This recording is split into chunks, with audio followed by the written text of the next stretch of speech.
les passionnés de roues qui nous font le plaisir d'être avec nous ce soir.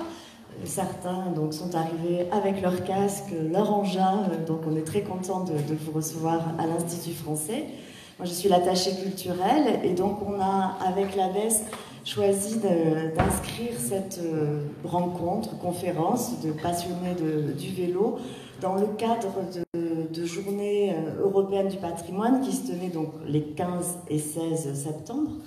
On a à cette occasion ouvert les portes de la résidence Dar El Kamila de l'ambassadeur de France, avec des visites guidées aussi de la résidence, des visites libres de la résidence et des jardins, et tout un programme le 15 au soir, donc la nuit au jardin, avec des parcours artistiques, poétiques. Donc je ne sais pas si certains d'entre vous étaient là, mais enfin on a eu énormément de monde, c'était un très très beau programme, on était ravis.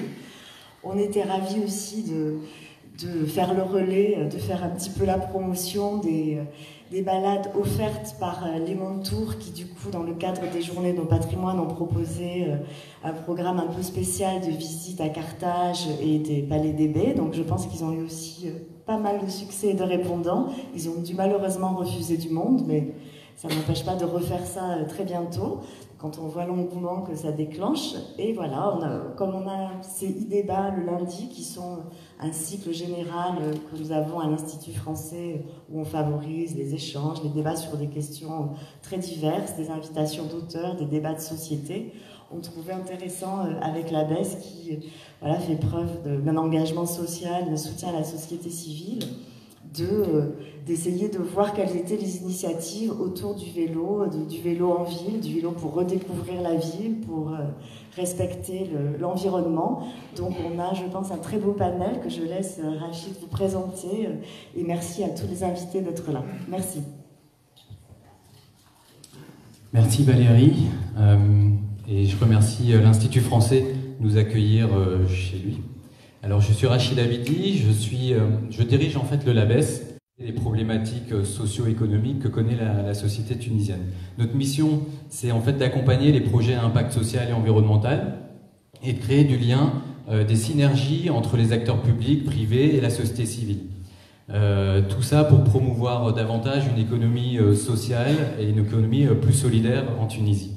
Alors on a l'habitude en fait d'organiser des temps d'échange comme celui-ci, avec des experts, des entrepreneurs, des gens simplement concernés par le sujet, sur des thématiques qui nous paraissent importantes aujourd'hui, comme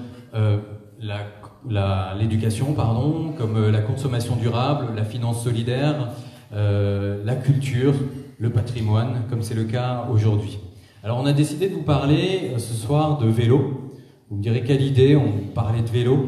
Eh bien oui, parce que c'est quand même un moyen de transport formidable, un outil de transformation des villes qui n'a pas toujours été aussi populaire que ça. Mais aujourd'hui, il y a quand même des musées qui sont consacrés à son histoire. Et la preuve en est, en Tunisie, il y a des initiatives qui se développent, qu'on vous présentera tout à l'heure, et qui permettent en fait de découvrir le patrimoine à vélo.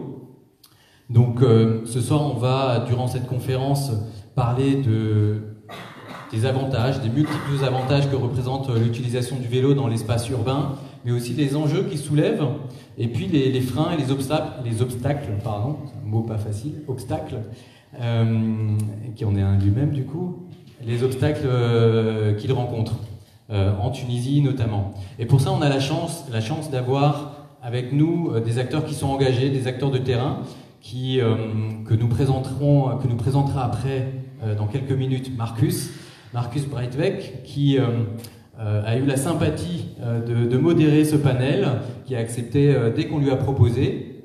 Pour ceux qui ne le connaissent pas, c'est un passionné du vélo.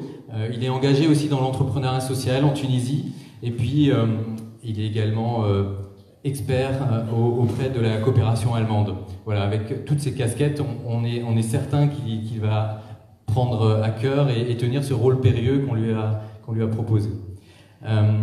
Alors, une dernière chose, je vais remercier l'équipe organisatrice du LABES, Sonia, Basma et puis Baptiste, ainsi que les équipes de l'IFT qui nous ont accueillis et qui depuis plusieurs semaines nous ont aidé à organiser ce moment. Voilà, je vais céder la parole à Marcus et je vous souhaite un très bon moment avec notre panel. Merci.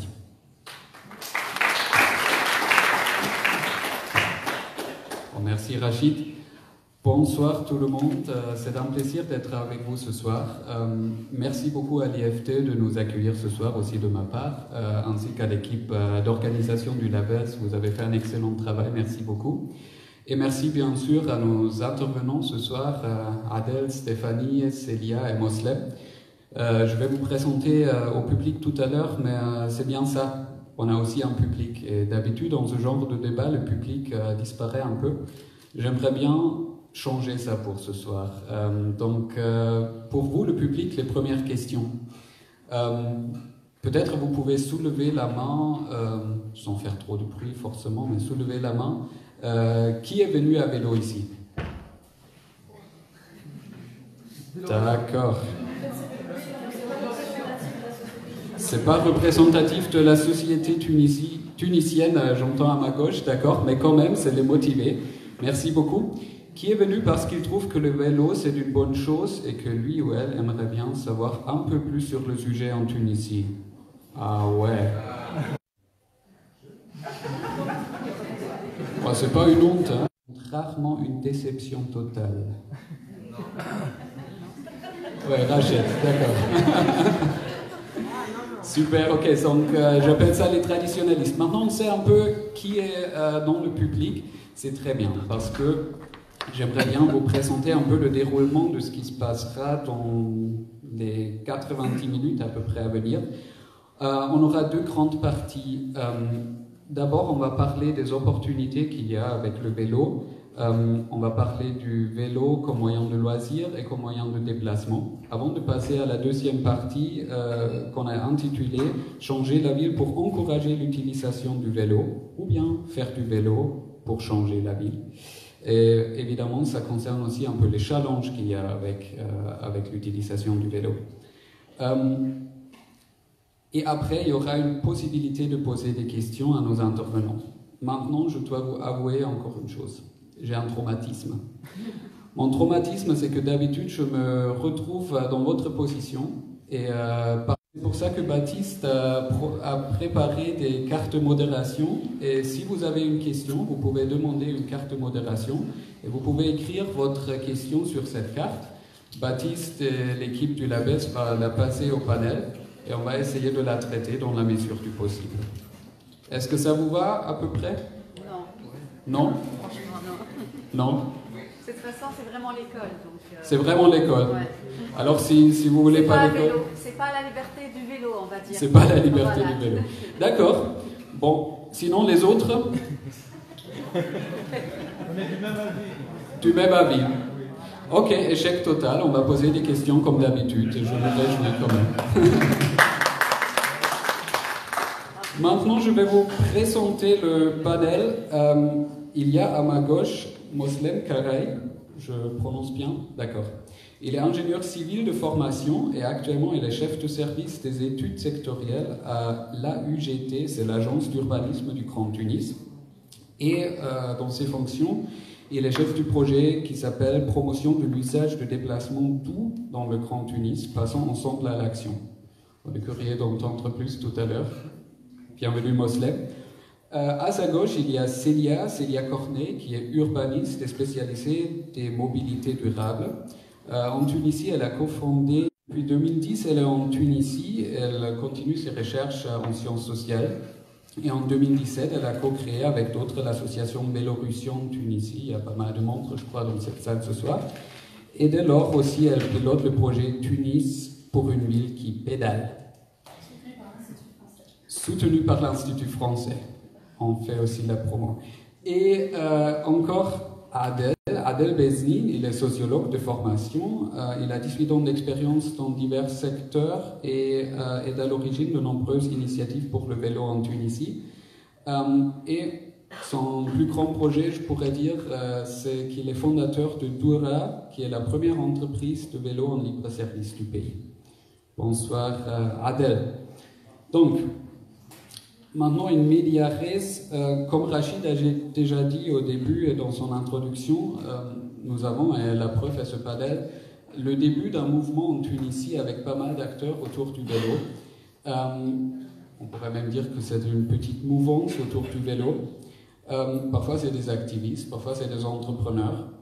Quand je compare avec mes expériences de vélo en Europe, je constate qu'en Tunisie, quand même, le vélo est un moyen de loisir pour quelques-uns plutôt, et un moyen de transport pour encore moins de gens. Donc pour le loisir, une offre récente, comme j'ai déjà évoqué, est proposée par l'entreprise Le Lemon Tour. Le Lemon Tour permet de partir à la découverte du patrimoine historique de Tunis. Peut-être que tu peux nous expliquer un peu plus ce qui est le Lemon Tour et ce que tu proposes plus précisément. Bonsoir à tous. Alors le Lemon Tour, c'est un service de visite guidée à vélo, enfin guidée pas toujours d'ailleurs, c'est juste un service de visite à vélo à Carthage et ses alentours. Donc l'idée en fait, elle est partie de visiter le site archéologique à vélo. Le site archéologique en fait, il est très très dispersé, il y a des vestiges un petit peu partout. Et je pense que n'importe qui le fait aujourd'hui va très vite se rendre compte qu'à pied c'est beaucoup trop grand. En voiture, c'est quand même beaucoup moins sympathique. Et donc, on a tout de suite vu que le vélo pouvait avoir sa place pour visiter ce site archéologique. Et ce qui est bien en plus à vélo, c'est qu'on ne visite pas uniquement un site archéologique, en fait, on visite une ville, on est dans un endroit, on n'est pas juste propulsé quelque part. Et c'est ça qui nous a intéressés, c'est pour ça qu'on s'est installé à Carthage. Et en fait, au-delà de Carthage, on s'est dit qu'en fait, il y avait plein de choses partout en banlieue nord, de la Goulette jusqu'à la Marsa. Alors pourquoi ce territoire-là? On est limité au bout d'un moment dans nos capacités aussi à faire du vélo. Et donc c'est comme ça qu'on a lancé le Lemon Tour. Donc on propose des visites vers la Goulette, des visites du site archéologique, donc comme j'en parlais, mais aussi de la Marsa, de Sidi Boussaïd, et on va même jusqu'à Gamart. Donc l'idée c'est vraiment de découvrir le patrimoine autrement et de faire aussi vivre la ville aux Tunisiens comme aux étrangers, parce que finalement ce qu'on s'est rendu compte c'est que même pour les Tunisiens c'était souvent une redécouverte de le faire à vélo, même s'ils avaient déjà visité les lieux qu'on visite durant les balades à vélo. C'est jamais la même chose quand on le fait à vélo, et je pense que la plupart des cyclistes pourront en témoigner. D'accord, très bien. Et pour le vélo, du coup, comme moyen de loisir, ça s'est noté, mais quelle place a le vélo comme moyen de transport plus large qu'à Carthage, peut-être? En Tunisie, du coup, uniquement. Oui, en Tunisie. Ouais. Alors aujourd'hui, comme moyen de transport, ça reste très limité. Vous avez sûrement vu autour de vous que les cyclistes, c'est souvent des hommes qui sont majoritairement des hommes assez âgés, et c'est souvent aussi la classe sociale qui n'a pas forcément les moyens de se payer une voiture. Donc ça, c'est, disons, le profil de base de cyclistes. Après, il y a une mouvance, je pense en particulier à Tunis, de jeunes qui redécouvrent le vélo et qui s'en servent aussi comme moyen de transport. Il y a certaines villes où d'autres personnes font du vélo, donc moi je ne saurais pas exactement l'expliquer. Par exemple, j'ai remarqué qu'à Nabeul, il y avait beaucoup de gens qui utilisaient le vélo comme moyen de transport, c'est aussi le cas à Djerba. Donc à Djerba, ça peut s'expliquer par exemple parce qu'il y a moins de voitures tout simplement, et que le territoire est moins dense et se prête plus aussi à des déplacements à vélo. Aujourd'hui, je pense que en Tunisie, comme partout dans le monde, il y a au moins 70% des gens qui aimeraient se déplacer à vélo. Mais la problématique, c'est les infrastructures. Et tant qu'il n'y a pas les moyens de faire du vélo de manière sécurisée, le vélo, ça va rester le moyen de transport pour des passionnés, pour des gens qui ont vraiment envie. Mais ça ne va pas convaincre la grande majorité de la population. C'est peut-être un moment pour rebondir, Adèle, parce que Doura, effectivement, propose un service au grand nombre. Quelles sont vos expériences en Tunisie? Ça fait 2 ans, je crois, que tu as commencé avec Doura. Quelles sont tes expériences? Et il y a un autre microphone ici. Quelles sont tes expériences et comment tu fais évoluer les choses? Merci. Donc, Doura est un opérateur de VLS, le vélo en libre service. Il s'agit en anglais du bike sharing. C'est des stations sur la voie publique où les vélos sont disposés d'une manière qui permette à l'utilisateur un accès 24 sur 24 sécurisé et identifié. Donc c'est un projet qui engage 5 parties prenantes, parmi lesquelles il y a les pouvoirs publics qui autorisent le déploiement et l'exploitation de la flotte, puisqu'on parle de transport justement, donc on parle d'une flotte. La deuxième partie prenante, c'est les constructeurs ou ceux qui proposent la solution dans sa complexité technique. Les troisièmes parties prenantes, c'est les financeurs, c'est les personnes qui permettent justement le financement de ce genre de projet. Les quatrièmes, c'est les opérateurs. Donc Doura est un opérateur. Qu'est-ce que ça veut dire un opérateur? C'est celui qui se charge du maintien du système, de son nettoyage, de la disponibilité des serveurs, de la fluidité du service. Et puis la cinquième partie prenante, c'est l'usager. Et aujourd'hui, l'utilisateur, en tant que citoyen, utilisateur également de l'espace public, on a le sentiment en Tunisie qu'il est la cinquième roue de la charrette. Aujourd'hui, quand on parle de politique publique, elles ne sont pas centrées sur le citoyen, citizen-centered policies. Donc, ce qui complexifie et allonge les durées du projet. C'est un projet à cycle long, partout dans le monde, pas forcément en Tunisie, mais le fait que cette conscience du citoyen au centre, justement, des politiques publiques, rallonge un peu les délais. Donc nous, ce qu'on a fait pendant les 2 années, on a essayé d'aligner les partenaires, les fameuses parties prenantes. Donc on essaie de voir la faisabilité du projet. C'est un projet qui est à caractère social. C'est un projet d'impact. C'est un projet social entrepreneurship, comme on dit. Si on regarde un peu ce qui se passe dans le monde, quelques chiffres, il y a à peu près 2500 services opérationnels actuellement dans le monde. L'Afrique est celle qui est la moins desservie. Le premier parc a vu le jour à Marrakech. Mais Marrakech est une ville touristique. Et donc l'usage n'est pas forcément pour résoudre la problématique du premier kilomètre, dernier kilomètre. Quand on parle de transport doux, quand on parle du transport urbain, c'est la problématique justement à résoudre sur les grandes agglomérations. Aujourd'hui, quand on regarde par exemple les statistiques, Tunis, selon nos statistiques officielles, c'est 1 million d'habitants. Moi, je pense que Tunis, c'est un peu plus que 4 millions d'habitants le jour, c'est 1 million d'habitants le soir, parce que c'est comme ça qu'on compte le nombre de populations par agglomération. Et ce qui fait que c'est des poumons qui se gonflent et se dégonflent selon un rythme quotidien. Et on a, comme toutes les villes de grandes agglomérations, des hubs, des centres névralgiques tels que Bebhar, tels que Beb Saadoun, tels que le TGM, tels que Place Barcelone, où le flux entrant justement est très grand et où le dispatching n'est pas bien desservi par les services de transport actuels. Alors quand on parle de transport, on a tout de suite en tête le ministère des Transports. Et au fait, il y a des instances à l'international qui sont les instances régulatrices des transports publics qui, eux, interviennent justement dans la régulation des flux au niveau des villes. Connaissant l'état de l'administration tunisienne, de la culture tunisienne au niveau de la gouvernance, on s'est dit on va attaquer le problème d'un point de vue entrepreneurial. On essaie d'entreprendre. Pourquoi? D'abord parce que sur ce genre de projet, dès qu'on a l'ambition de lancer le service sur plus d'une ville, on est sur des chiffres où les levées de fonds ne peuvent pas se faire sur l'associatif. Hein.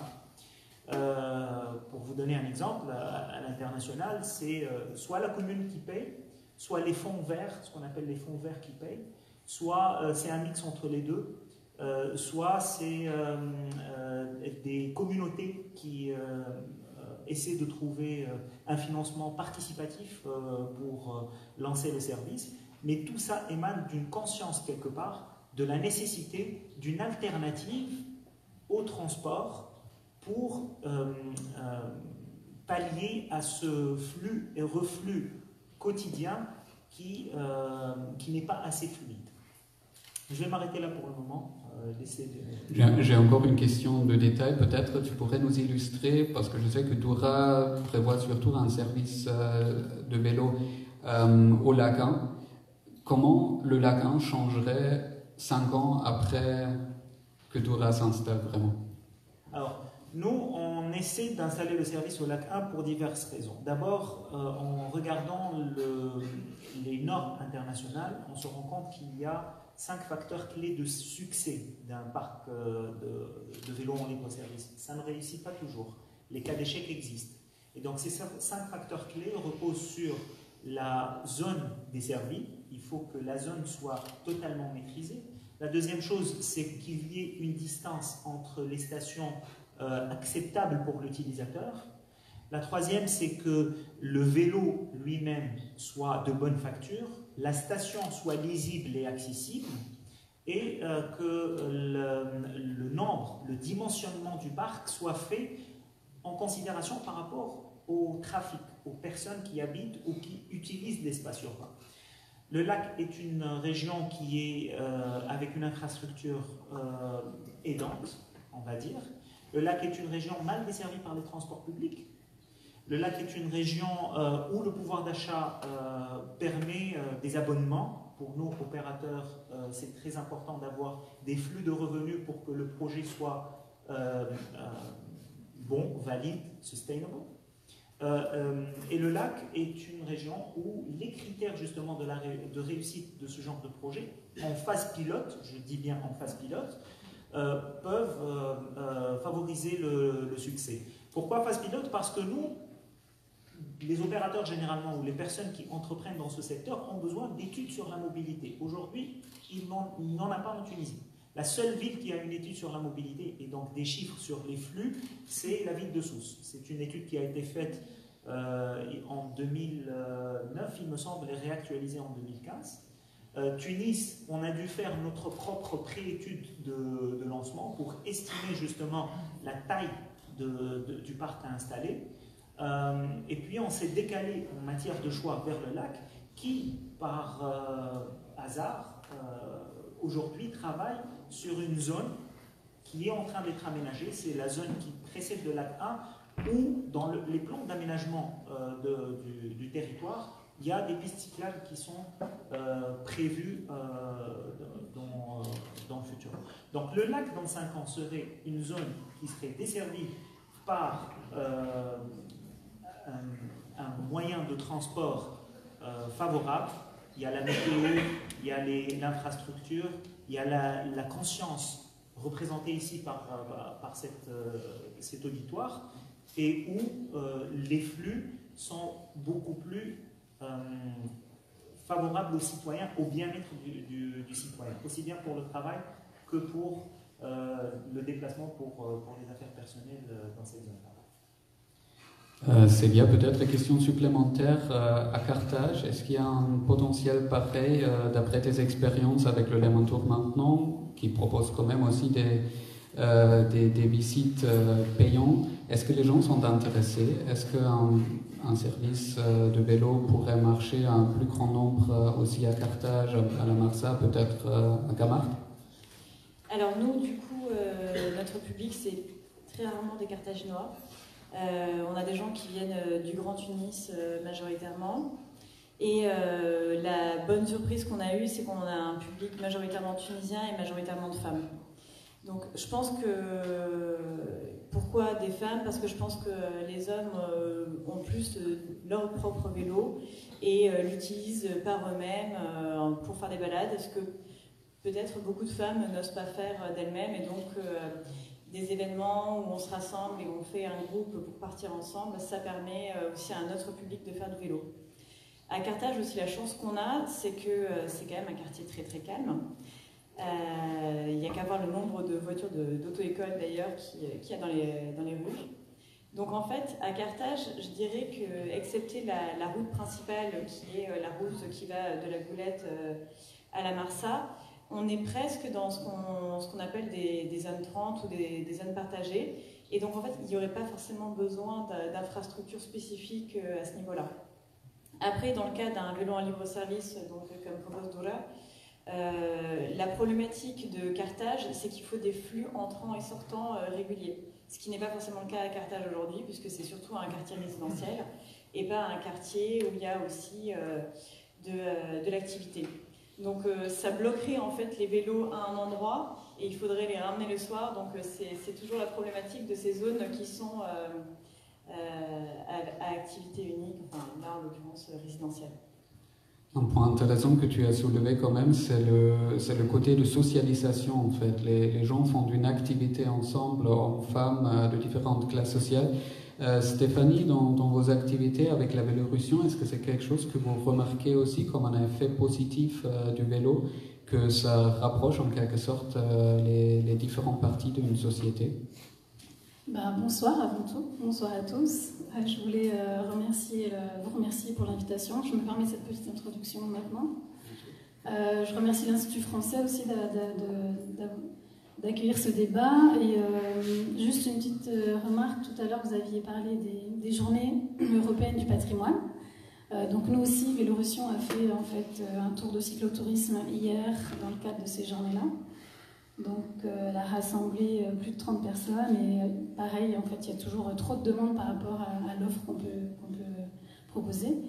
Du coup, je voulais aussi dire que c'est l'Institut français, tout à l'heure je disais qu'ils soutiennent notre projet vers une ville qui pédale. C'est pas pour rien que je disais ça, c'est parce qu'en fait on est une toute jeune association et c'est le premier institut qui nous a fait confiance, a cru en nous. Et aussi, je pense à l'ambassadeur de France qui en fait, est en fait un des seuls représentants, c'est-à-dire une personnalité publique qui est venue en fait à nos parades à vélo. C'était en février dernier, c'était un grand événement. Du coup, voilà, Vélorussion, c'est un rêve. C'est le rêve d'une Tunisie moins polluée, plus propre, plus conviviale, avec moins d'embouteillages. C'est le rêve de personnes qui risquent leur vie au quotidien. Donc beaucoup sont là ce soir, certains sont là ce soir, ils pourront en témoigner. Du coup, on a en fait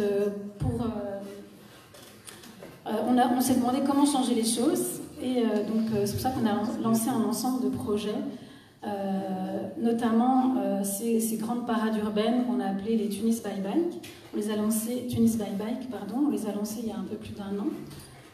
Je m'excuse, c'était pas maintenant que vous vouliez peut-être que j'intervienne aussi longuement. Oui, je t'aurais donné la parole tout à l'heure, mais c'est intéressant quand même, donc si tu es déjà en train de parler, vas-y. Juste, je termine sur l'esprit de communauté, c'est ça un peu dont vous vouliez dire. Évidemment, le vélo, c'est passé. En Tunisie, j'ai remarqué que les gens aiment faire du vélo en groupe. C'est moins le cas en France ou dans les pays européens où on préfère être seul et faire tracer sa route. Ici, les gens aiment être en groupe, c'est aussi une manière de se sécuriser. Donc oui, ce côté-là est très prégnant. Il faut savoir qu'à Tunis, il y a des hommes et des femmes qui font du vélo au quotidien, de tous les âges. Beaucoup de femmes qui utilisent le vélo pour aller à leur travail. Donc beaucoup sont là ce soir aussi. Donc comme j'ai dit, c'est vraiment la Vélorussion Tunisie, c'est un projet de rêveurs qui risquent leur vie au quotidien, mais qui pour cela ont essayé de trouver des solutions pour que les choses avancent, pour que les choses changent. Et c'est ce que j'exposerai donc tout à l'heure. Merci. Bon, le rêve d'un côté, de l'autre côté, on a quand même aussi des réalités de politique publique. Peut-être, Moslem, selon ce que tu as entendu, est-ce que tu vois un potentiel pour le vélo en Tunisie, de 1, et comment ça changerait le transport public du point de vue de ton travail? Merci pour l'invitation. Je me présente tout d'abord, comme vous avez présenté, donc je suis Moslem Karay de l'agence d'urbanisme en Tunis. C'est un établissement public qui est sous tutelle du ministère de l'Équipement. Concernant le vélo, c'est un moyen de transport qui faisait partie des moyens pratiqués par les Tunisiens depuis très longtemps. Moi, par exemple, originaire de la ville de Sfax, mon père utilisait le vélo jusqu'à l'âge de 80. Donc, malheureusement, au fil des années, on a très mal géré l'espace viaire public ce qui a rendu difficile la pratique du vélo de nos jours. Donc, on doit tous maintenant travailler ensemble pour repartager l'espace public viard, pour intégrer tous les modes de déplacement, pour optimiser le bon fonctionnement de cet espace public viard, et ce pour donner la possibilité aux citoyens de choisir n'importe quel type de moyen de transport. Maintenant, on est privé, c'est frustrant, maintenant on est privé de pratiquer le vélo dans nos rues, dans nos quartiers, pour faire des balades. C'est vraiment frustrant. C'est à nous tous, société civile, institutions, municipalités. Personnellement, je compte beaucoup sur les municipalités, le rôle des municipalités dans un nouveau contexte de décentralisation après les élections municipales dernières, pour vraiment travailler ensemble pour changer la donne. Voilà. Du coup, ça nous fait un peu une transition déjà vers les challenges qu'on avait jusqu'à maintenant, qu'on aura probablement aussi dans le futur, et du coup aussi peut-être des solutions qu'on pourrait envisager. D'ici là, est-ce qu'il y a des questions du public? Parce que je vous ai promis de vous donner la parole quand même. On n'est pas à l'école, donc vous pouvez poser la question comme vous voulez. Il y a un micro-baladeur quelque part. Bonjour, j'aimerais juste faire une annonce avant de partir. Nous sommes une association pour autistes.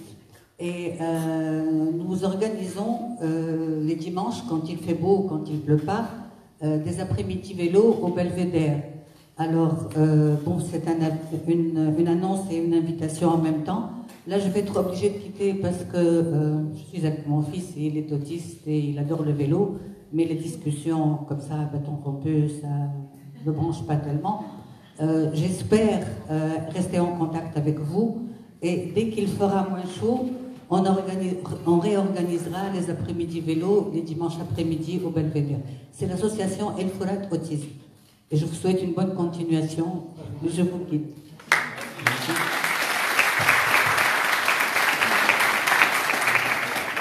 Juste un petit mot, donc bienvenue à vous. Donc ils sont partis.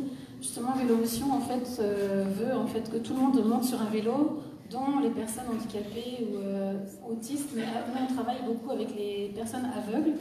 Donc Vélomotion a tout un projet de vélo tandem pour les personnes non-voyantes. Et actuellement on lance un projet, donc on cherche à réunir les fonds pour pouvoir acheter 30 vélos tandem, pour pouvoir faire des sorties avec les aveugles et les non-voyants. Donc justement, éventuellement c'est le moment de le dire maintenant, dans 10 jours, on organise au cinéma Madar à Carthage la projection du film Papa Ready.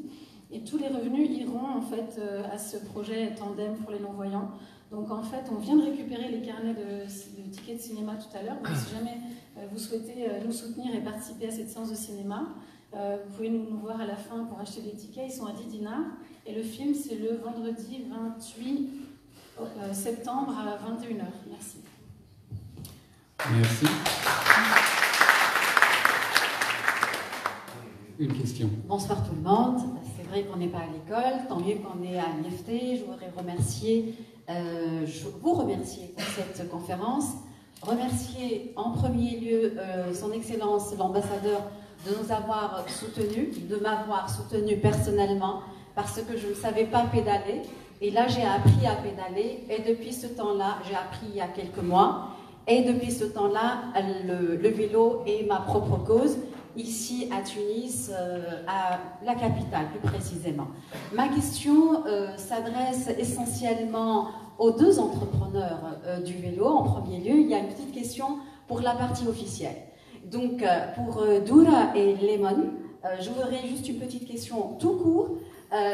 Vos projets se basent essentiellement sur le vélo. Qu'est-ce que vous avez fait pour le vélo pour qu'il y ait une rentabilité, d'autant plus que les Tunisiens, on va dire les Tunisois, ou bien ceux qui habitent Tunis, n'ont pas cette habitude ou bien de pédaler.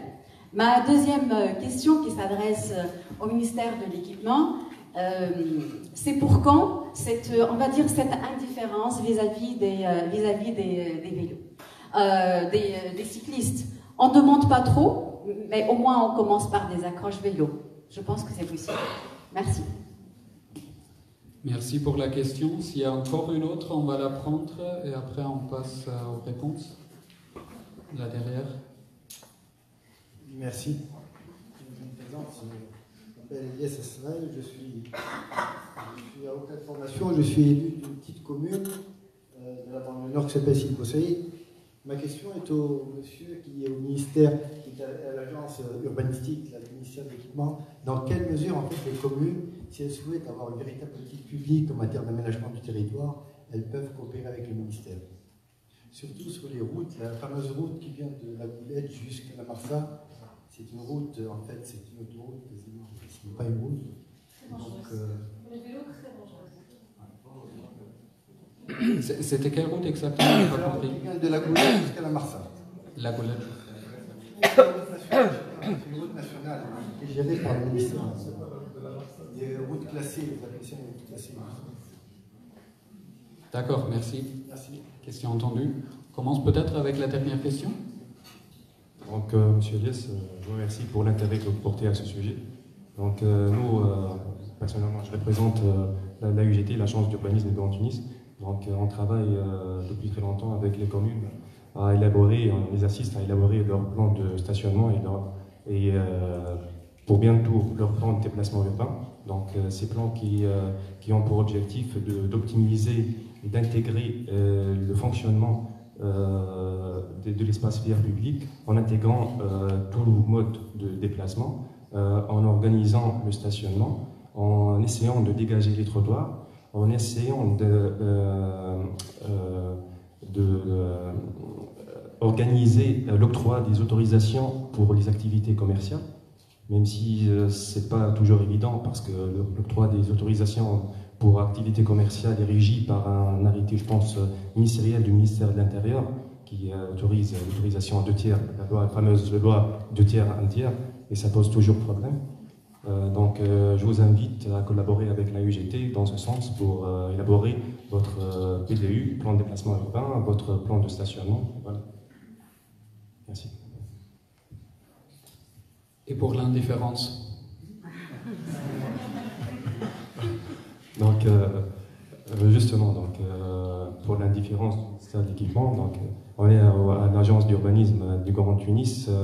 On ne peut pas gérer l'espace communal, donc on n'a pas droit à gérer l'espace communal. Aussi pour le ministère de l'équipement, elle gère uniquement les voies classées ou les routes classées, qui sont par exemple les GP9, route nationale 8, route nationale 9, route nationale 5, mais l'interquartier, c'est régi et organisé par les communes, donc on ne peut pas intervenir là-dessous. Donc juste on peut collaborer avec les communes, les assister, les donner des coups de main, les assister par notre expertise, et voilà. On a aussi donc un projet dans ce sens. C'est le projet de promotion d'usage des modes doux dans le Grand Tunis, passe ensemble à l'action. Donc on a sollicité pas mal de communes pour travailler ensemble à intégrer des pistes cyclables et intégrer des bandes cyclables dans l'espace communal. Comme ça, donc, on peut petit à petit rendre au vélo son vraie valeur, ou sa vraie valeur dans notre société. Merci. Donc j'ai bien compris que vous essayez de fédérer les différentes communes sur le Grand Tunis d'agir. Ou comment ça se passe exactement? Parce que vous avez dit que c'est le travail de la commune. Et vous allez essayer de fédérer les communes à arriver avec des plans, c'est ça? Donc fédérer, c'est un peu trop dit fédérer. Donc je préfère dire assister, collaborer, pas fédérer. Actuellement, par exemple, à l'agence d'urbanisme de Grand Tunis, on est en train d'élaborer une étude qui s'appelle création des agences urbaines dans tout le territoire tunisien. Donc cette étude est à sa dernière phase, sa 3e phase. Donc cette étude a pour objectif de mettre en place des agences urbaines territoriales pour chaque région, suivant le nouveau découpage administratif qui a été incité par le nouveau, comment dirais-je, Constitution donc, de 2014. C'est pour ça, donc ces agences ont pour objectif de gouverner sur chaque région selon le nouveau découpage, en assistant les conseils régionaux et municipaux à mieux gérer leur territoire en termes d'aménagement et d'urbanisme. Merci. On avait l'autre question, c'était sur la rentabilité. Donc si j'ai bien compris, c'était... Qu'est-ce qu'ils ont fait, eux, pour qu'il y ait une place au vélo, pour que ça puisse être rentable? Non, je parle c'est surtout aux entrepreneurs. Donc, est-ce que vous avez compris la question? Ouais, moi à moitié, j'avoue, mais peut-être vous mieux que moi. Alors, du coup, donc c'est bien sur la question de la rentabilité de l'entreprise par rapport à ses services, hein, c'est ça? Pas du tout. En fait, les Tunisiens n'ont pas l'habitude de pédaler ou bien rarement. Donc, du coup, si vous allez rester à ce niveau-là, peut-être que l'affaire ne va pas être vraiment très rentable. Vous, en tant qu'entrepreneur, qu'est-ce que vous avez fait au vélo pour que ça existe et comme ça, il y ait de la rentabilité? D'accord. Alors, donc, quand on est arrivé en Tunisie, donc, comme on l'a expliqué au départ, j'ai aussi un bureau d'études qui est spécialisé sur la mobilité durable. Donc la question s'est posée de comment travailler sur cette question en Tunisie. Ce qu'on s'est vite rendu compte, c'est que c'était le contexte préélectoral aux nouvelles élections municipales. Donc il n'y avait pas de relais au niveau local pour enclencher ce genre de politique à partir des délégations spéciales qui étaient à ce moment-là au pouvoir dans les municipalités. Donc comme c'était quand même un sujet qui nous tenait à cœur, on s'est dit comment est-ce qu'on peut faire quelque chose sur le vélo malgré les obstacles qui peuvent exister. Et je pense que ce qui est important de se dire, c'est que si on avait recueilli l'avis de tout le monde nous aurait dit non mais c'est impossible de toute manière, en Tunisie, les Tunisiens n'aiment pas le vélo. Et en réalité, ce qu'on voit au quotidien, c'est que d'une, c'est pas du tout vrai, il y a énormément de gens qui apprécient faire du vélo et c'est juste qu'on leur en donne pas la possibilité. Donc pour nous, c'était ça, on s'est dit, on va partir d'un autre angle. En fait, on va partir de cet angle touristique, patrimonial. On va proposer des balades à vélo et on va voir ce que ça donne. Donc nous, ça a été ça notre point d'attaque, en fait, de commencer par un petit projet à une petite échelle et se dire, peut-être que ce petit projet va donner des idées à d'autres personnes de faire des projets un peu similaires sur le vélo. Et plus il y aura de projets sur le vélo en Tunisie, plus ça va marcher. Donc pour nous, c'est un peu ça notre apport pour le vélo. C'est de donner un exemple qui, on espère, va marcher, qui en tout cas aujourd'hui a trouvé l'adhésion de son public. Et on espère que c'est comme ça qu'en fait, ça va sensibiliser aussi les pouvoirs publics locaux qui vont se rendre compte que pour eux, c'est une vraie plus-value pour leur territoire. Parce que c'est une manière de le valoriser, c'est une manière de vivre leur territoire au quotidien qui est différente. Et qu'en fait, c'est une plus-value pour tout le monde, aussi bien pour les habitants, pour les visiteurs. Donc, ça a été ça notre approche. Donc, je pense que c'est ça aujourd'hui notre apport pour la cause vélo et pour valoriser le vélo au niveau local en Tunisie. Je ne sais pas si j'ai répondu complètement à votre question. Merci. Alors nous, ce qu'on a fait des demandes, madame. Parce qu'aujourd'hui, en Tunisie, si on veut entreprendre sur un domaine public, il faut faire une demande. Imaginez qu'on ait eu l'idée de transporter les gens par drone en Tunisie, ça aurait été la même chose. Faire une demande pour une autorisation de vol du drone. Aujourd'hui, on s'est dit à qui on va demander. Donc on a commencé par le tour des ministères. On s'est adressé au ministère du Transport, il nous a dit... Vous savez, rien ne vous empêche de prendre un vélo et aller dans la rue. Ok, donc on n'est pas concerné, il n'y a pas de cahier de charge qui est sur la table, faites ce que vous voulez. On est allé voir le ministère de l'équipement, on s'est dit, nous on veut mettre les stations dans la rue. Ah, l'espace public n'est pas le nôtre. Nous on gère les R9 et les grandes voies, etc. D'accord. Alors, on va voir, je ne sais pas moi, le ministère de l'Environnement. Pourquoi le ministère de l'Environnement? Parce que dès qu'on parle cause vélo, c'est un ministère qui a son mot à dire. Le ministère de l'Environnement, il nous dit, vous savez, nous, on n'a pas ça dans l'agenda. Je pense qu'il faut s'adresser aux municipalités. Ah, d'accord. Donc les municipalités, on était en phase transitoire, puisque, je vous rappelle, ça devait se passer fin 2016, et ça ne vient de se dénouer qu'au mois de mai 2018. Donc les 2 ans de retard sont imputés sur cette question de décision au niveau municipal. Les bureaux municipaux qui étaient en place étaient des bureaux de transition jusqu'à l'arrivée des décideurs, entre guillemets, ceux qui ont un quinquennat, ceux qui ont un pouvoir pendant les 5 prochaines années. Donc ce qu'on a fait la demande, finalement. On l'a écrite, on l'a déposée, la demande, et on n'a pas eu de réponse. Vous me direz, aujourd'hui, en Tunisie, vous avez, en tant qu'administration, un délai légal obligatoire de réponse.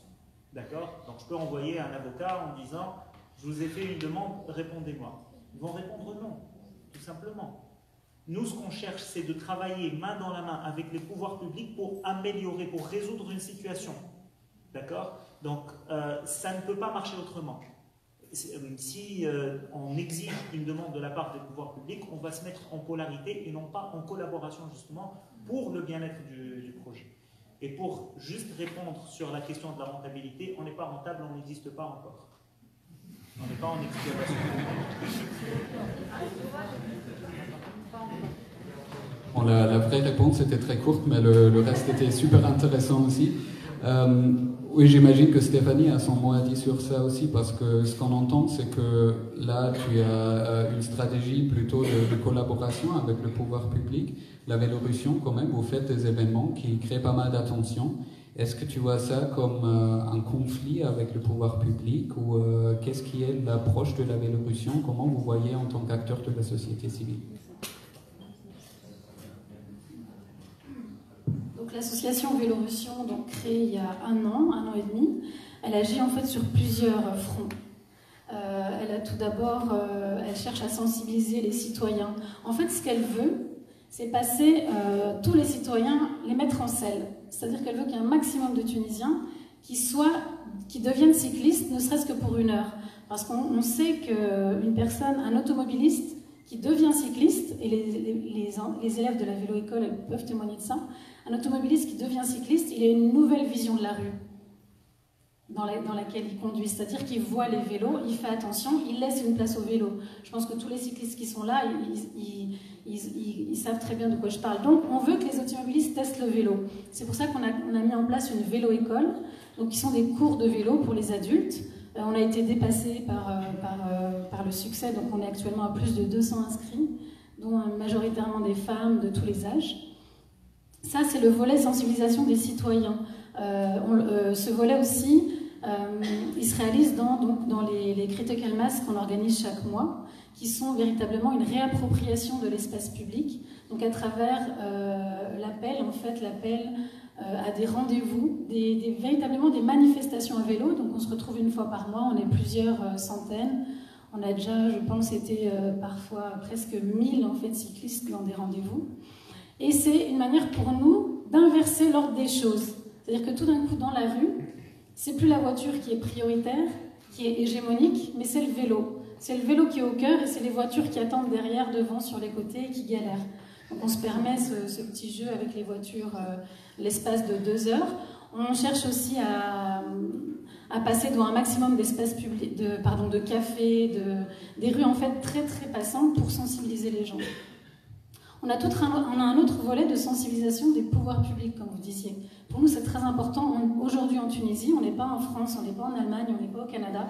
On ne peut pas envisager la question du vélo sans être engagé pour que les choses avancent, que les choses évoluent et que, en fait, on avance vers des villes où la sécurité routière est présente. C'est inimaginable. On ne peut pas pousser les gens à faire du vélo si on ne travaille pas parallèlement sur le volet sécuritaire. Donc pour ça, depuis 6 mois, on démarche mairie par mairie. Mairie par mairie. On démarche les ministères concernés, on démarche les députés. Donc on a une équipe de jeunes qui est formée à ça. On a élaboré lors des la dernière campagne des élections municipales dont vous parliez. Tu parles d'une période transitoire à Adèle, c'est sûrement vrai. Malheureusement, on est fin septembre, on retourne dans les mairies, on nous dit qu'on est encore en transition. Donc je pense que qu'on soit avant, pendant, après, je pense qu'on a encore 2 ans de transition. Donc finalement, autant y aller maintenant, autant être à fond. Donc nous, ce qu'on a fait, on a élaboré une convention, on est allé voir chaque parti politique. On leur a dit, si vous signez avec nous cette convention, purement symbolique, la convention, puisqu'on est une simple association de la société civile. C'est-à-dire qu'il n'y a pas de... il n'y a pas de punition, en tout cas, il n'y a rien de... Et on a donc 2 partis politiques qui ont signé cette convention qui disaient « Si je suis élu, je m'engage à, petit 1, créer des pistes cyclables, en tout cas, travailler à des projets de pistes cyclables. Petit 2, installer des accroches vélos, ce qui peut sembler ridicule et dérisoire, mais en fait, c'est un vrai problème, parce qu'aujourd'hui, à Tunis, quand on est... pour accrocher son vélo, on est souvent obligé de l'accrocher à des poubelles. Et on a toute une histoire, si on avait le temps, on vous raconterait l'histoire qu'on a avec la Cité de la Culture, puisqu'on a vraiment une histoire presque proche d'un roman. Mais donc, apparemment, le ministre, récemment, s'est engagé à installer des accroches vélos devant la Cité de la Culture, grâce à toute une campagne qu'on a menée contre lui. Donc ça, c'est le volet. Voilà, petit 2, accroche vélo. Petit 3, on voulait engager les partis politiques prochainement élus à mettre en place des campagnes de sensibilisation à destination des automobilistes. Il suffit de mettre des panneaux dans les rues, des immenses panneaux, en marquant les automobilistes, chers automobilistes, vous n'êtes pas seuls dans la rue, il y a des gens à côté de vous, puisque pour l'instant, un automobiliste qui n'est pas un cycliste, il ne voit pas le vélo. Et quelles sont les réactions de ces automobilistes? Lesquels? Quand vous leur dites que vous n'êtes pas seul? Non, là je dis qu'il faut faire des campagnes de sensibilisation en mettant des énormes affiches. Ah d'accord, c'est pas encore fait. Oui, non, ça c'était l'engagement qu'on a fait signer aux municipalités.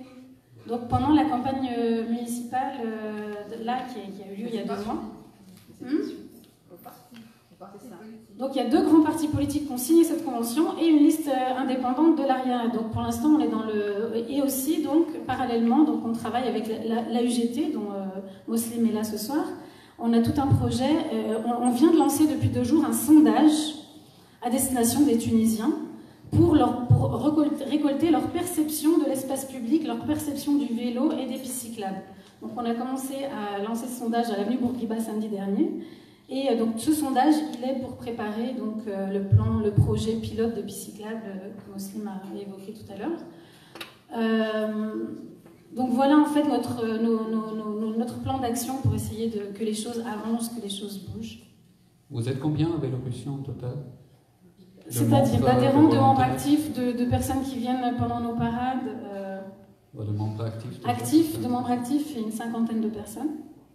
D'adhérents, il y a environ 400 adhérents à l'association, sachant qu'on a lancé les adhésions il y a 3 mois. Et de personnes qui participent à nos événements, ça peut aller, je vous ai dit, jusqu'à 1000. Donc voilà, donc, ces chiffres-là, ils sont importants. Et ça témoigne bien du fait que ça bouge, que les gens sont très conscients de ce qui se passe, du fait qu'on veut... De toute façon, dans la rue, il faut voir les réactions. Moi, j'aimerais que les cyclistes qui sont dans la salle ici, j'aimerais qu'ils s'expriment. Parce que c'est pas facile de conduire, comme je vous ai dit, on risque notre vie au quotidien, mais en même temps, les réflexions qu'on entend, les remarques qu'on entend, elles sont souvent très positives. Enfin bon, c'est-à-dire, entre 2 camions qui veulent nous écraser, on a une voiture qui nous dit bravo, Sahalik, qui nous encourage, qui sont des gens qui nous envient. Shras, par exemple, toutes ces petites remarques en arabe qui montrent que ça va changer de toute façon, mais donc il y a beaucoup de travail. La société civile est là pour ça, sinon qui va le faire? On n'attend pas l'État, puisque bon, il est un peu paresseux, l'État il est un peu lourd. Il y a un temps de l'État et il y a le temps de la société civile qui est beaucoup plus dynamique. Si quelqu'un veut s'exprimer.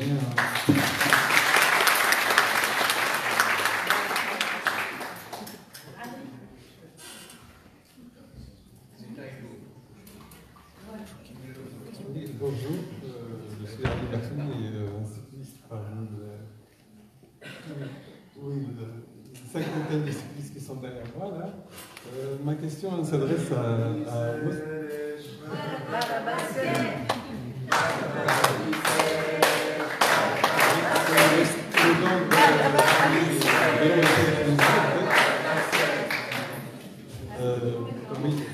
Oui, ma question s'adresse à Moslem, puisqu'il représente l'État.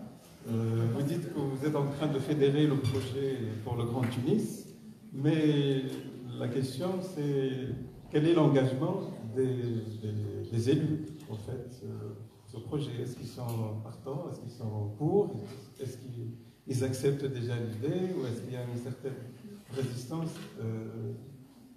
Voilà, c'est une petite question. Bon, même si Moslem n'est pas exactement l'État, mais il pourra quand même donner son avis.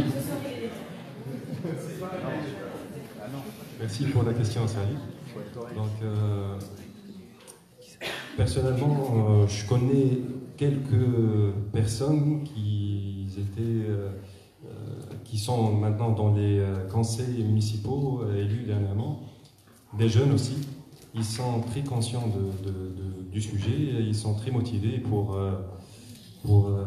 changer l'état actuel, surtout au niveau de nos voies publiques. Donc, personnellement, j'ai présenté notre projet de l'agence à ces personnes. Ils sont partants pour collaborer avec l'agence. Tout à l'heure, je vais présenter notre projet donc, sur plusieurs étapes. Ils sont partants pour collaborer avec l'agence pour réaliser le projet. Donc, c'est un projet qui se réalisera à long terme. Donc, c'est pas un projet du jour au lendemain. On va trouver un réseau bien maillé, articulé sur le Grand Tunis de pistes cyclables. Donc, c'est un projet qui se réalisera petit à petit, par quartier, interquartier, intraquartier. Donc, il faut assurer la sécurité. Il y a aussi un vide au niveau du code, un vide législatif au niveau du code de la route, parce qu'aujourd'hui, le cycliste est assimilé à un piéton.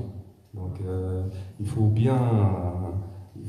relire notre code de la route pour voir comment protéger le cycliste sur nos routes. Voilà. Donc peut-être si tu veux enchaîner sur le projet en plus de détails. L'agence d'urbanisme du Grand Tunis, et plus précisément la direction des études et de la recherche, a travaillé depuis plusieurs années sur des études de prospection et pour la mobilité durable.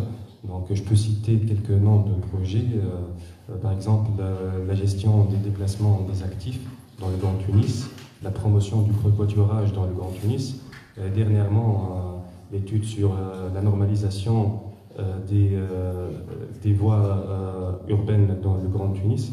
Toutes ces études donc, ont pour objectif d'améliorer la mobilité urbaine, de mieux partager la voie publique. Et dernièrement, on a lancé une étude sur la promotion de l'usage des modes doux dans le Grand Tunis, passant ensemble à l'action. Donc cette étude vient d'un simple constat.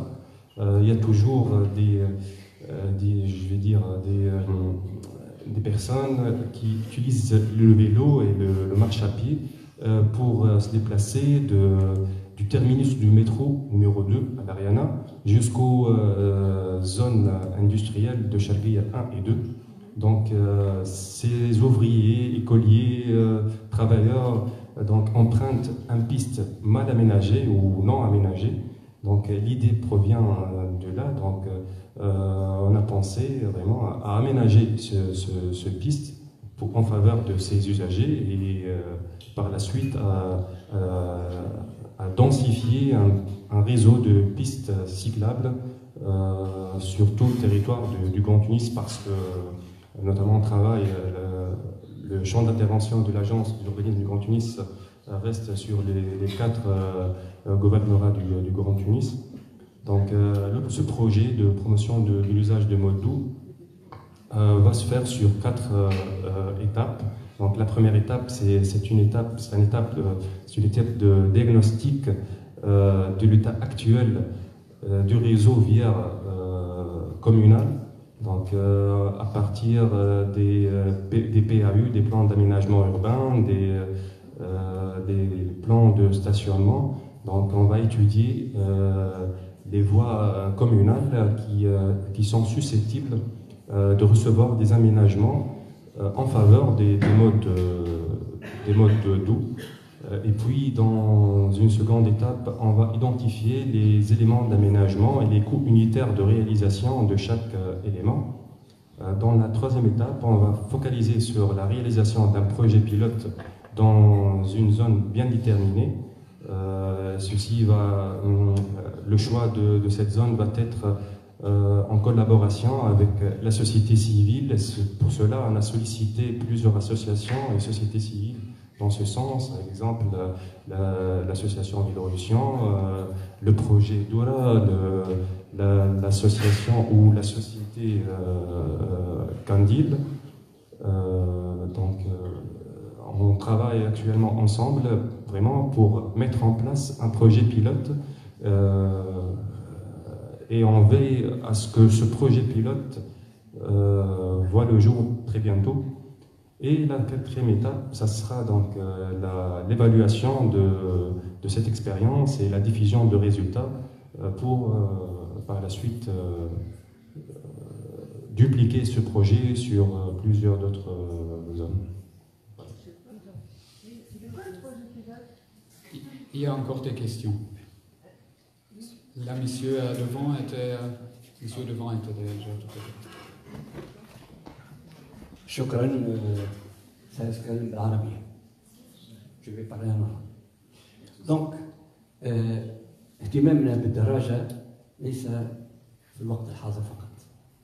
نعطيكم ربما نظرة سريعة على اهتمام الدراجة في تونس، حيث من الخمسينات والستينات كان استعمال الدراجة بصفة واسعة خاصة في صفاقس. كثير من الشباب يتنقلوا وسائل دراجة. كان ربما حتى نظام معين، هو حتى هناك كذلك مآوي خاصة بالدراجات. كان هناك تشجيع، كذلك هناك تحسيس باستغلال الطريق. هذوما حاجات كانت موجودة وعشتها أنا بنفسي كنت نتنقل بدراجة. الآن ربما الشيء اللي حبيت نأكد عليه هو حتى قبل كنا حتى نستعمل حتى الدراجة في المسابقات، مش في السرعة، يعني السرعة البطيئة كما يقولوها. إذا هنا الدراجة هي مهمة جدا، لكن الآن تغير العقلية، والآن ما بقتش للتنقل، أصبحت للرياضة والنزهة. فحتى أن كذلك الأحزاب اهتمت بالدراجة، وهناك حزب من الأحزاب شعاره هي الدراجة. كذلك لابد الآن من تنظيم. كيف سيكون هذا التنظيم؟ التقنين كذلك من حيث الجوانب القانونية، وهو كذلك إنجاز واعتماد الممرات. لابد من ممرات للدراجات.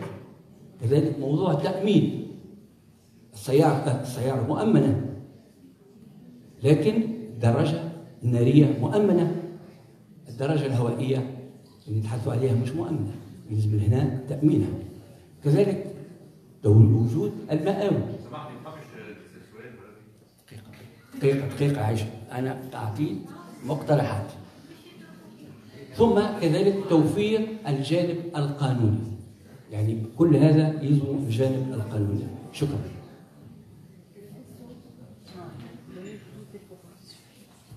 Qui se sent mesure de répondre? Ce sont des propositions. Ce sont des propositions. Des propositions. Voilà. Des réactions par rapport à ces propositions. Juste réaction par rapport à l'assurance des cyclistes. J'ai déjà mentionné que le cycliste est assimilé jusqu'à présent comme un piéton, donc on ne peut pas assurer un piéton. Pour l'instant. شوف المترجم طبعا غير مؤمن، لكن الان الدراجه باعتبارها تتحرك فآليه، فمن المفروض ان يقع التأمين، وهذا ماشي فيه راهو على اساس انه كيما الدراجه الناريه كيف. Justement, donc on propose dans notre projet la relecture du code de la route en faveur des usagers des modes de route. Merci. شكرا. Bonsoir. Alors, ma question elle est destinée à monsieur le représentant du ministère. Pourquoi on est en train toujours de traiter la question du cycliste en aval? Pourquoi pas ne pas l'intégrer au niveau des appels d'offres de la direction des ponts et chaussées en amont? Comme ça, dans les projets de réhabilitation de routes ou de voies X ou de voies répertoriées, on prend en considération la piste cyclable. Et il y a derrière l'étude économique, l'étude sociale aussi, et l'étude d'impact environnemental, on peut déjà avoir ça. Et autre chose, une autre remarque, dans les années 60-70, on a le premier pont cyclable et le seul déjà sur la RN8. C'est le premier, c'est le seul. Donc, pourquoi il y a eu cet arrêt de développement de la question du cycliste? Merci pour votre question. Donc, je représente l'agence d'urbanisme du Grand Tunis, je ne représente pas la direction générale des ponts et chaussées, mais je peux vous répondre à ma connaissance. Donc, dernièrement, on a réalisé une étude qui s'appelle Normalisation des voies urbaines dans le Grand Tunis. Donc, cette étude avait comme finalité un guide de profil en travers type pour chaque type de voie et pour chaque classe de voie. Donc actuellement en Tunisie, on a 5 classes de voies et cette classification elle est un peu différente de la classification du ministère de l'équipement. Donc on peut trouver par exemple les voies de transit, les voies principales d'agglomération, les principales quartiers, les voies de desserte. Donc pour chaque type de voie, on a proposé une panoplie de profils en travers type et ce guide de profil en travers sera donc un outil pour le gestionnaire de la voirie publique pour mieux partager et mieux concevoir les voies de demain et pour travailler aussi à mieux repartager en termes de largeur nos voiries actuelles. Oui, mais au niveau des projets, les routes, elles sont gérées par le DGPC. Pourquoi vos projets viennent toujours en aval?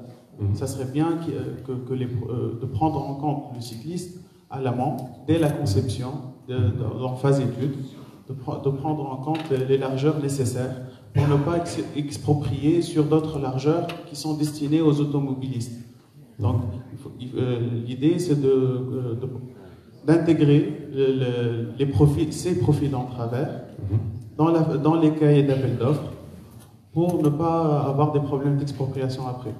Donc, notre directrice générale a demandé la parole.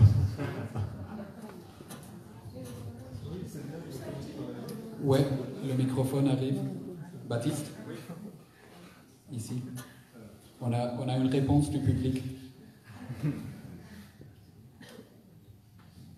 Merci, je me présente Fatma Jomni Bahloul, directrice générale de l'agence d'urbanisme du Grand Tunis. Juste pour ajouter un petit mot pour ce que a dit M. Moslem, donc subordonné, je précise, il y a une différence. Le ministère de l'équipement, la direction générale des ponts et chaussées, fait le dimensionnement et la conception des voies classées de l'État. Donc ce sont des voies qui répondent à un trafic important qui assure le transport des marchandises et des personnes, dont entre autres les bus. Ils quantifient donc le trafic, le niveau de trafic qui prend en considération aussi tous les modes de déplacement et convertir en unités de véhicules particuliers. Donc, c'est aussi comptabiliser les deux roues, c'est aussi comptabiliser les motos, c'est aussi comptabiliser les bus, les motobus, etc. Tous les modes sont convertis pour dimensionner aux besoins du trafic routier. La différence donc, entre l'agence et le ministère de l'équipement, nous, c'est une agence d'urbanisme du Grand Tunis et on a une autre approche, on pense urbanisme. Donc, soit on fait faire. Notre mission principale, c'est d'assister les collectivités locales. Donc, assistance aux collectivités locales, assistance technique aux collectivités locales. Primo, de faire les études urbaines et d'aménagement Donc, et via l'observation urbaine. Donc, de là, de fait, on pense autrement. C'est-à-dire, on pense non seulement au dimensionnement, mais on pense à l'usage et au meilleur partage de la voie. Parce qu'une voie, les voies classées de l'État sont des voies nationales, des autoroutes, des voies régionales, des voies locales.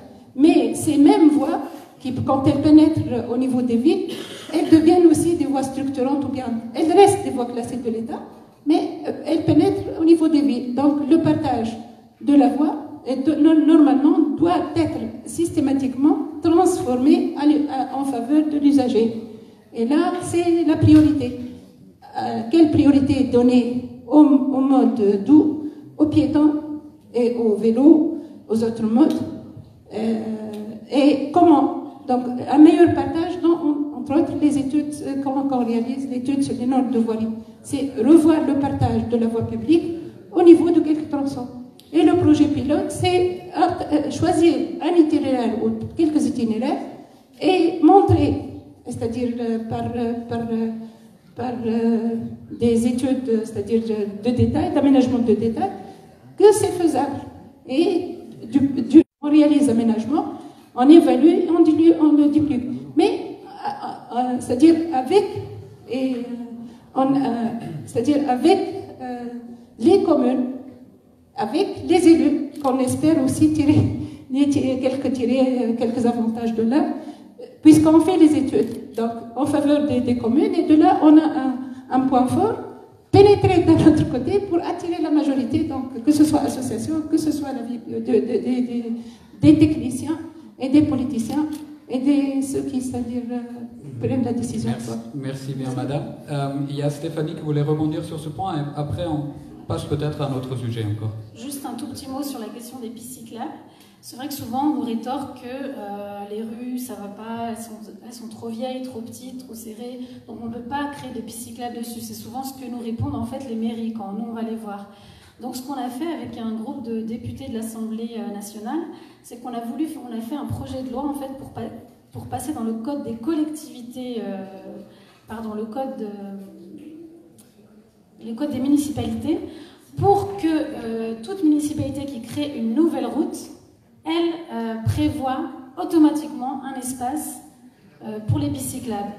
Sans quoi cette route serait illégale. Donc c'est une loi en fait qui existe dans certains pays dans le monde, et on a voulu essayer, et j'espère que ça va passer de toute façon dans les années à venir, donc, le fait de forcer une municipalité pour toute création d'une nouvelle rue, là je parle d'une nouvelle rue, pour la forcer à installer un espace de piste cyclable. En France ça marche pas mal, cette loi je crois qu'elle s'appelle la loi LOR, qui fait que, alors en général, les mairies, elles créent des rues sans mètres de piste cyclable, et ça arrive qu'une association de vélo leur tombe dessus en disant là, c'est illégal, il n'y a pas de piste cyclable sur cette nouvelle rue, et dans ce cas-là, les mairies sont obligées de tout recommencer.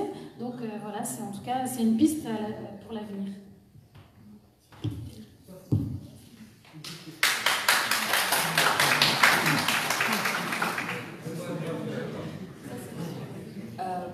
Je vais être rapide. En fait, on a beaucoup parlé de vélo, mais ma question, en fait, j'aimerais bien qu'on parle un peu de voiture, parce que en fait, concrètement, l'ennemi juré du vélo, c'est un peu la voiture, et je trouve qu'en Tunisie, la voiture a une espèce d'hégémonie, même de prestige, en fait.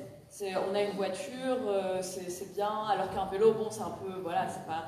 Et donc, est-ce que dans vos approches, est-ce que vous comptez à un moment attaquer un peu l'hégémonie, ne serait-ce que dans la façon dont on vit le transport de la voiture en fait, parce que finalement, je veux dire concrètement, la voiture, c'est 9 mètres carrés de place généralement pour un individu, c'est de la pollution, c'est du bruit, etc. Donc il y a un champ d'attaque de la voiture qui serait peut-être nécessaire, sachant que, là je pense à ça parce que par exemple, cette semaine, le Premier ministre a déclaré qu'ils vont baisser les prix des voitures populaires. Donc il y a toujours cette idée de on va leur donner des voitures, ça va faire plaisir aux gens, etc. Donc voilà, je voulais savoir si à un moment vous avez envie d'être un peu plus franc dans l'attaque.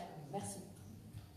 Un peu plus franc dans l'attaque, on va prendre la question tout de suite, mais c'était une transition parfaite pour vous montrer quand même une vidéo que l'équipe communication du Labez a préparée et qui reprend justement ce point.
Bon, merci beaucoup.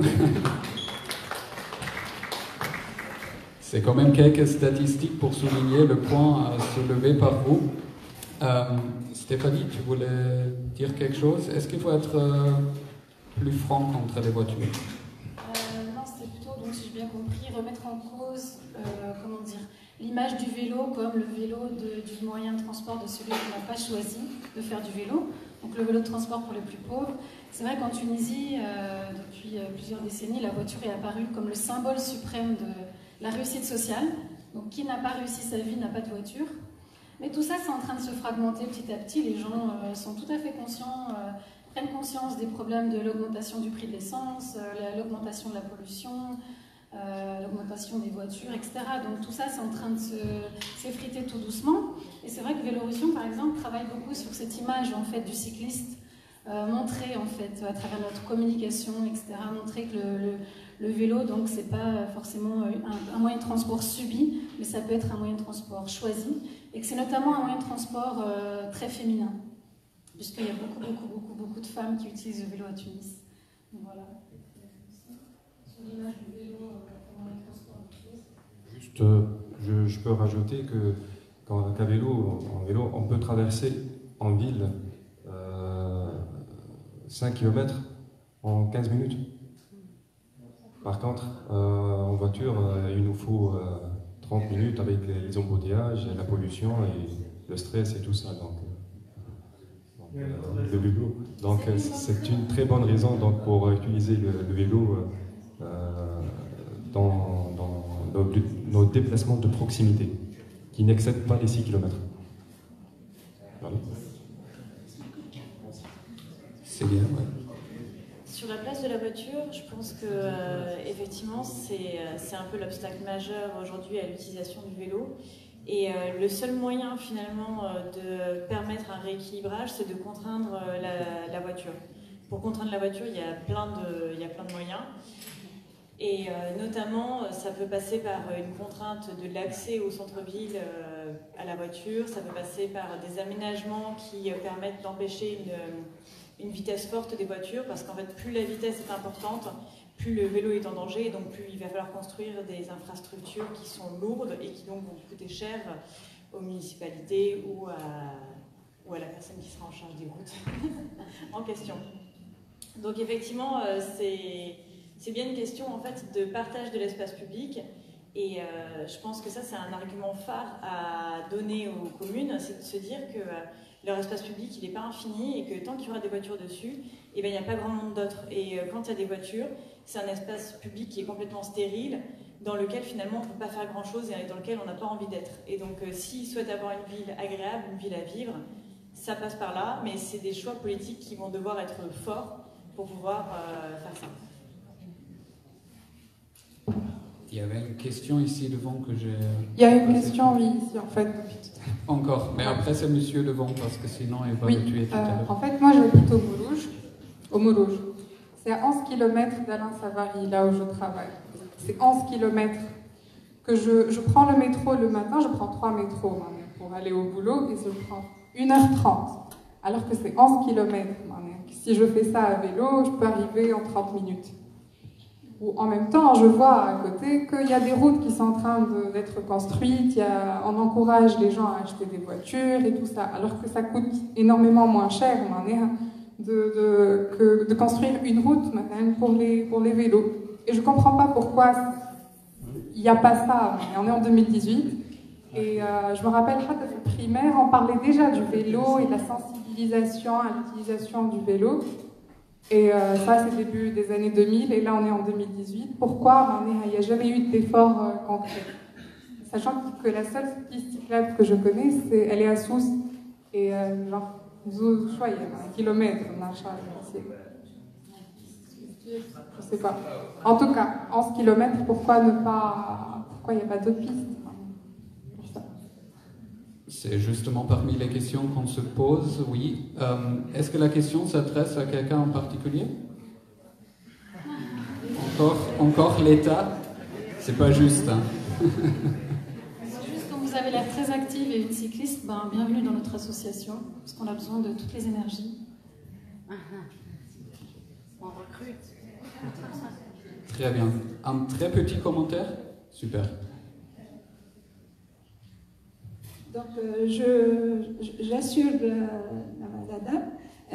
L'étude, c'est-à-dire quand on fait, c'est la promotion des modes d'eau dans le Grand Tunis, passant à l'action. On prévoit en principe de faire un réseau maillé des deux roues. Donc, on a pensé déjà à Al-Mourouj, mais pour des déplacements de loisirs avant tout.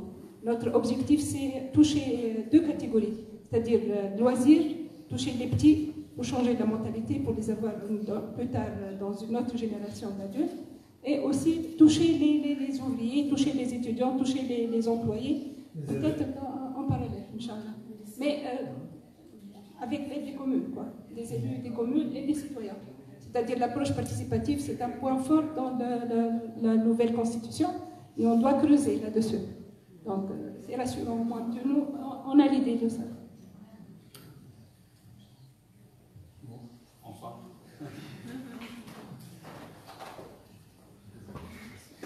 Bonjour tout le monde, c'est plutôt Abdelrahman Chakchour de Sfax. Donc, je viens spécialement pour ce séminaire ou cet échange. En fait, on est l'association des aventuriers pour le développement. Quand on a lancé une vélo-école à Sfax, financée par l'Institut français et accompagnée par la BES. Donc, ça fait une année qu'on travaille sur le vélo. Entre-temps, on travaille surtout la location de vélo et l'organisation des balades à Sfax et à Kerkena. Donc, surtout la question où je mets la liaison avec le cyclotourisme. Cet été, on a accueilli une dizaine de jeunes, 10 fois. Ça fait 2 jours, 16 cyclistes qui ont fait Tunis-Djerba à vélo. Donc l'idée, ou la question, comment vous voyez le cyclotourisme par rapport à la promotion du vélo. Donc à Sfax, ce qu'on fait, on essaie d'inviter des jeunes qui n'ont pas fait le vélo ou disent que le vélo, c'est un mode assez old. Et donc, on les met ensemble avec les jeunes qui pédalent des 600 ou 500 km. Donc, comment vous envisagez lier le cyclotourisme par rapport à l'utilisation quotidienne du vélo? Ça, c'est pour les associations et aussi pour, même si vous ne représentez pas l'État, donc pour tout ce qui est ministère du Tourisme, comment le ministère du Tourisme pense aux nouvelles tendances de tourisme. Merci. Merci pour la question. Peut-être j'aimerais bien donner la réponse à Adel parce que le cyclotourisme, comment ça peut jouer un rôle positif pour ton projet, pour tes projets pareils?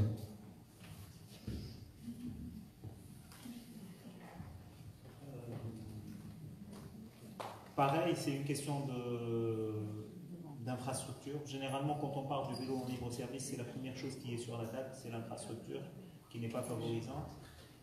Du moment où on va attaquer cette question. Quand je dis attaquer cette question, vous savez, il y a des exemples à l'international qui sont très intéressants. On prend par exemple la ville de Moscou. C'est un environnement très hostile pour les cyclistes et pourtant ils ont commencé par un petit tronçon de 10 km, puis ils ont travaillé sur la densification de ce réseau-là par ramification et les urbanistes connaissent bien cette question.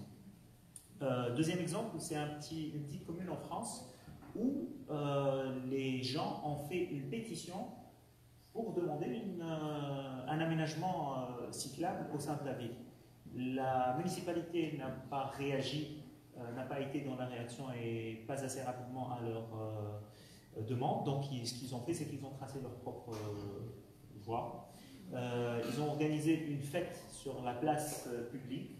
Ils ont invité les responsables municipaux, ils les ont félicités pour la piste, alors que c'est eux-mêmes qui les ont fait. Donc à un certain moment, il y a les études, madame, il y a le fait de réfléchir sur les politiques publiques, d'engager le débat avec les pouvoirs publics, d'être ici à en parler, et à un moment de l'action.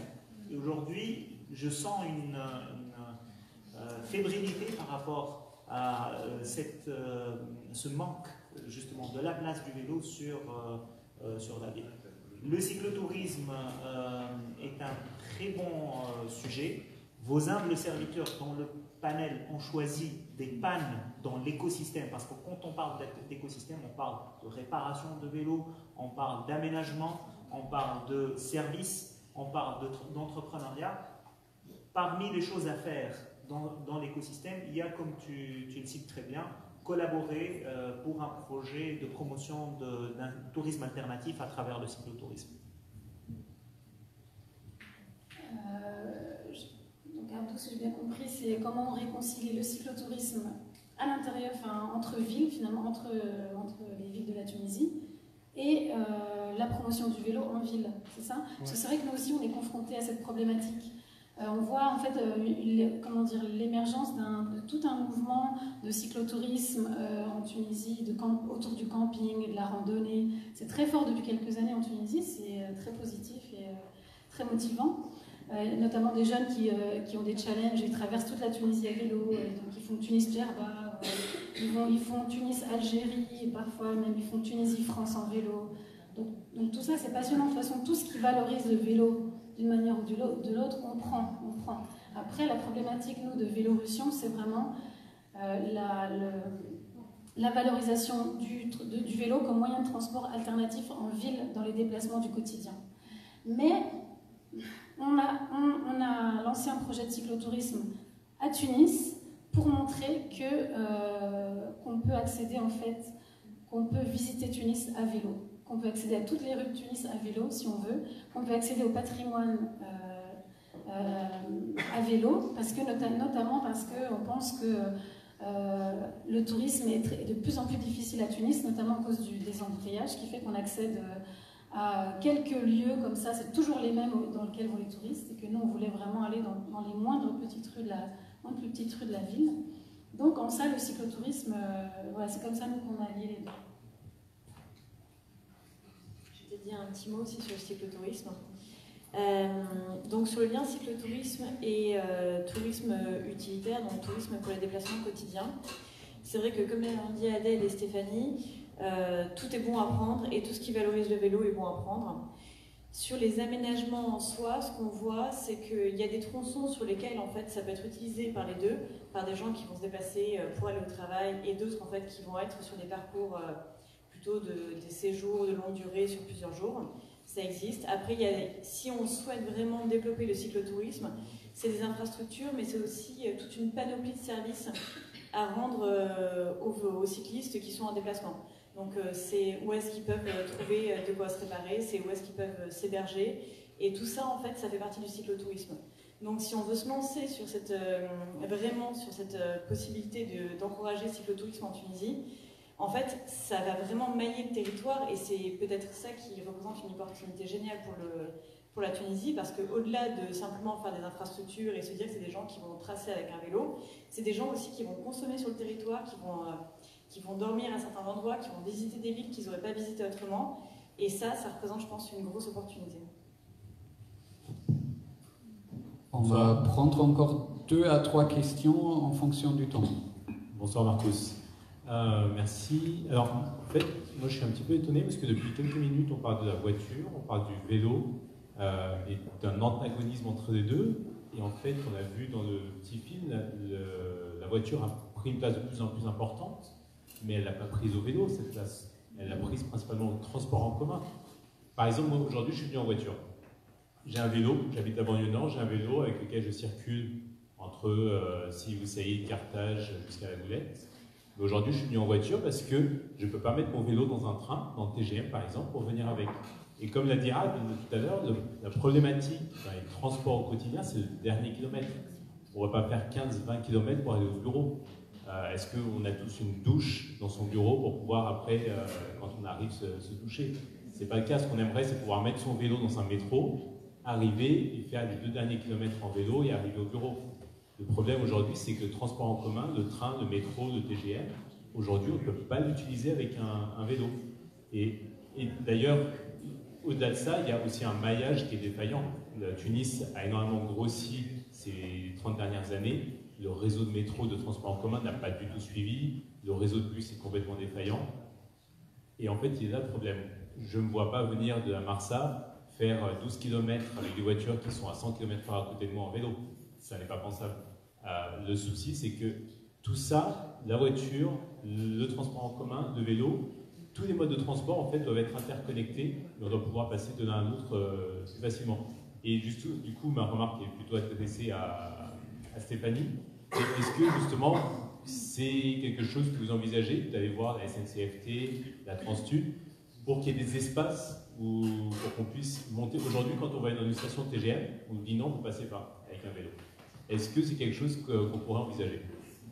Merci. Merci. Évidemment, ça fait partie de tous nos projets, donc on t'invite à rejoindre l'association. Parce qu'en fait, on est une association de la société civile, donc on a tous un travail à côté. On travaille avec les énergies de tous les membres, de tous les bénévoles. Donc en fait, toute nouvelle idée, toute idée est bonne à prendre. Et il y a bien une chose que j'ai appris moi dans le travail associatif, parce que je ne viens pas de ce monde-là, c'est de ne jamais dire il faut, mais d'y aller. Parce que sinon on ne s'en sort pas, donc tu es le bienvenu. En effet, évidemment, on a pensé à ça, t'inquiète pas, ça fait déjà bien longtemps qu'on vise le directeur de la Transtube, qu'on a déjà entamé des négociations, etc. etc.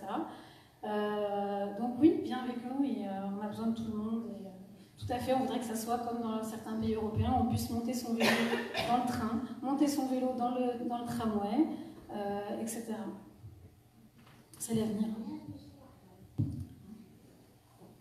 Bonsoir, je me présente rapidement. Aujourd'hui, je représente l'association tunisienne de Soliman, gouvernorat de Naval. Je pose la question également à Stéphanie. Je veux savoir si votre association elle programme des actions à part Grand Tunis, dans d'autres gouvernorats, et si vous visez à avoir des coopérations avec d'autres associations pour programmer des actions, parce que ça nous intéresse d'encourager des actions au vélo dans des petites villes, surtout que c'est très intéressant et c'est plus facile de pratiquer le vélo. Exactement. Merci beaucoup, parce que justement, nous, notre but, c'est pas du tout de rester à Tunis, c'est de développer Vélorussion dans toutes les villes de la Tunisie. Donc on commence par Tunis parce qu'on est tous là, mais on a commencé un travail à Kasserine cet été.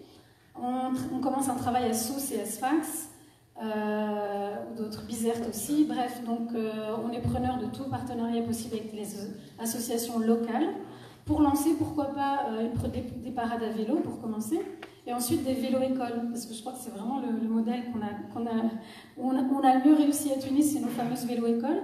Et on se rend compte, notamment à Kasserine, à quel point beaucoup de gens, notamment des femmes, veulent apprendre le vélo. Donc c'est un des projets possibles, mais on sera content d'en parler avec vous en privé pour voir ce qu'on peut faire. Et Souleymane, oui, Souleymane, c'est magnifique là-bas. À très bientôt. Et une dernière question là derrière. Malheureusement, pour le reste, les panélistes sont encore là. Bonsoir. Je tiens d'abord à remercier donc, mes amis, donc Stéphanie, Célia, Ad, justement, c'est déjà vu plusieurs fois, Vélorussion de notre projet. Je représente aujourd'hui une association, la FMVT, en fait, la Fédération nationale des villes tunisiennes, qui travaille sur les communes de Tunisie. Pratiquement 350 mairies ou communes tunisiennes sont représentées au sein de la FMVT, qui est l'équivalent de l'association des villes dans les pays qui connaissent un processus de décentralisation. Première question concernant en fait la loi le projet de loi que Stéphanie a proposé ou que l'association Vélorussion allait proposer ou a proposé pour, c'est-à-dire mener ou mettre en place des pistes cyclables. Je veux juste rebondir par rapport à ça parce qu'aujourd'hui, la priorité pour toutes les communes, y compris celle de Tunis, c'est d'avoir en main la police municipale. C'est le premier projet de loi pour toutes les communes de la Tunisie. En fait, ça, là, je vous parle d'une chose que je côtoie au quotidien. C'est vraiment quelque chose de très important. Comment respecter la loi ou faire respecter la loi par le biais d'une police municipale qui a aujourd'hui comme tutelle le ministère de l'Intérieur. Ça, c'est déjà un premier point qui montre qu'au niveau des priorités, c'est bien d'aller vers les communes, leur dire il faut encourager la mobilité douce, Mais en même temps, il y a d'autres priorités qui sont vraiment alarmantes, qui sont qui sont structurelles. Hein. Il faut trouver des solutions pour les brefs délais. Ça, c'est première chose. On a pas beaucoup de temps qui reste. Oui, je vais finir. Hein. Juste une deuxième chose, c'est par rapport aux politiques publiques locales. En fait. Les politiques publiques locales, à l'échelle des communes, est une bonne voie pour vraiment mettre en place des pistes cyclables, vu qu'on a aujourd'hui un quatrième pouvoir, celui des communes aujourd'hui, qui est par le biais de la Constitution. Donc, aller vers les communes, c'est la bonne stratégie, et en même temps, savoir quelles sont les vraies priorités, parce qu'on risque de perdre beaucoup de temps à chercher des projets de loi. Voilà. Sinon, Stéphanie, une question sociologique. Est-ce que vous pensez qu'aujourd'hui, Vélorussion s'adresse plutôt aux classes moyennes supérieures en Tunisie? Parce que vraiment, je ne vois pas les classes populaires de Tadam, des petites... en fait, vraiment, la ceinture populaire de Tunis, est-ce qu'elle est vraiment représentée dans... C'est toi qu'on ne voit pas malheureusement dans nos événements. Oui. Malheureusement, c'est toi qu'on ne voit pas dans nos événements. Non, moi je suis à Djerba, tu le sais. Donc, oui, mais donc si tu ne viens pas dans nos événements, comment est-ce que tu peux savoir qui est là? Je vois en tout cas à travers l'observation. Donc au contraire, c'est vrai que moi en tant que sociologue, j'observe beaucoup ce mouvement. Et il y a un côté social passionnant en fait, puisqu'il y a des jeunes en fait de plein de quartiers populaires qui nous rejoignent.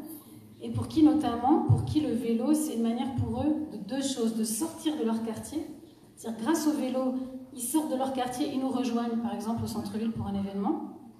Ils auraient plus de mal à y aller en transport en commun, en transport public, ils n'ont pas forcément les moyens de prendre le taxi. Et deuxièmement, pour eux, c'est une manière d'aller à la rencontre d'un autre groupe. C'est-à-dire de gens qu'ils n'auraient pas l'habitude de côtoyer s'il n'y avait pas le vélo, justement. Donc au contraire, il y a tout un volet social qui s'est développé depuis une année. Toi, Walid, tu nous as quittés il y a plus d'1 an. C'est un volet très important. Et je dirais, malheureusement, tu parles d'être raisonnable et de voir les priorités, mais si on s'était arrêté là, on n'aurait pas fait la révolution.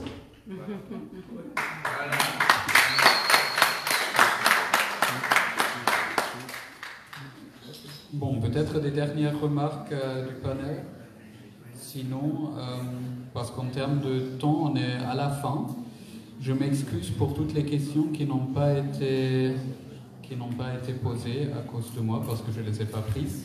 Mais vous aurez le temps de parler avec les panélistes. Vous serez encore là pendant quelques minutes? Super. Donc ils seront encore là. Vous avez l'occasion de parler avec eux. Sinon, merci beaucoup d'être venu. Je ne sais pas si Rachel, tu veux encore dire quelque chose? Non, c'est tout. Ah, c'est moi la fin, alors très bien. Donc merci d'être venu et vivement le vélo.